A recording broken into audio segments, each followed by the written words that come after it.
Hello বন্ধুরা, welcome to my channel স্বপ্নের শিশুয়ালয়। আমি চলে এসেছি আপনাদের জন্য একটি নতুন ভিডিও নিয়ে। আপনারা অনেকেই কমেন্টে খাতা সম্পর্কে আলোচনা করতে বলেছেন। আজকে আমি আপনাদের একটি গুরুত্বপূর্ণ খাতা সম্পর্কে আলোচনা করে দেখাচ্ছি। প্রথম এই খাতাটি হচ্ছে শিশুদের ওজন সংক্রান্ত রেকর্ড। শিশুর ওজন হচ্ছে আইসিডিএসের সবথেকে গুরুত্বপূর্ণ কাজ। আইসিডিএস শিশুদের পুষ্টি নিয়ে কাজ করে, যার জন্য ওজনটা একান্ত আগে দেখা দরকার। কারণ ওজন যদি ঠিক না থাকে তাহলে শিশু তো অপুষ্ট হবে। সেই জন্য শিশুর ওজনটা সবথেকে আগে দেখতে হবে। এই ওজনের খাতা হচ্ছে আমাদের 11 নম্বর খাতা, সরকারি দপ্তর থেকে দেওয়া 11 নম্বর রেজিস্টার। এখানে শিশুর ওজন সংক্রান্ত রেকর্ড দেখলেন ওপরে। তারপর আমরা চলে যাচ্ছি ভিতরে, কিভাবে পূরণ করব। প্রথমে দেখুন, প্রথমে লিখতে হবে ক্রমিক সংখ্যা, তারপর পরিবারের ক্রমিক সংখ্যা। পরিবারের ক্রমিক সংখ্যা হচ্ছে সার্ভে খাতা থেকে লিখতে হবে, এবং পরিবারের মধ্যে ক্রমিক সংখ্যা। একটা পরিবার যদি 4 জন ফ্যামিলি হয়, শিশুটি যদি সবার থেকে ছোট হয়, তাহলে শিশুর ওখানে ক্রমিক সংখ্যা হবে 4। শিশুটির নাম, তারপর শিশুর জন্ম তারিখ, তারপর যেহেতু আগের মাস পর্যন্ত মার্চ পর্যন্ত থাকে খাতায়, সেই জন্য এপ্রিল থেকে এখানে উপরে লিখবেন। উপরে লিখতে হবে শিশুর বয়স 2 বছর 2 মাস, শিশুর ওজন কত, আর শিশুর নিচে লিখতে হবে শিশুর হাইট এবং সে কোন গ্রেডে আছে, উঠছে, উপরে উঠছে না নিচে নামছে, তার বয়স তার ওজন বাড়ছে না নামছে, এগুলো দেখার বিষয়। এখানে যদি সে সবুজ স্বাভাবিক বাচ্চা হয়, তাহলে এখানে সবুজ কালার দিয়ে চিহ্নিত করে রাখা আছে। আর যদি হলুদ বাচ্চা হয় বা মাঝারি অপুষ্ট হয়, তাহলে হলুদ রং দিয়ে চিহ্নিত করা হয়, এবং যদি লাল বাচ্চা হয় বা অপুষ্ট হয়, তাহলে কমলা রং দিয়ে চিহ্নিত করা হয়। তারপর আমরা চলে যাব গ্রোথ চার্টে। গ্রোথ চার্ট হচ্ছে সুসংহত শিশুকে সেবা প্রকল্পের বৃদ্ধি তদারকি তথ্যপঞ্জি।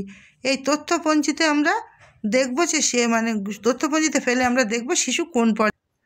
তাহলে তথ্যপঞ্জির ভিতরে চলে গেলে এখানে শিশুর নাম, শিশুর জন্ম তারিখ, শিশুর জন্ম নথিভুক্তকরণের যদি নাম্বার থাকে জন্ম কার্ডে লিখে দেবেন, তার বাবার নাম, তার মায়ের নাম, তার পরিবারের সমীক্ষা করে তার পরিবারের অন্তর্ভুক্ত নাম্বারটা বসিয়ে দেবেন, এবং সে কোন পেজে আছে, সেখানে তার পাতার পৃষ্ঠাটা।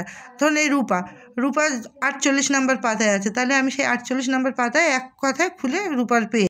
গ্রোথ চার্টের ভিতরে যাব, গিয়ে ওখানে শিশুর জন্ম তারিখ লিখব। শিশুর জন্ম তারিখ 6/12/23, তারপরের বছর হচ্ছে 6/12/24, তারপরে হচ্ছে 6/12/25, 6/12/26, 6/12/27।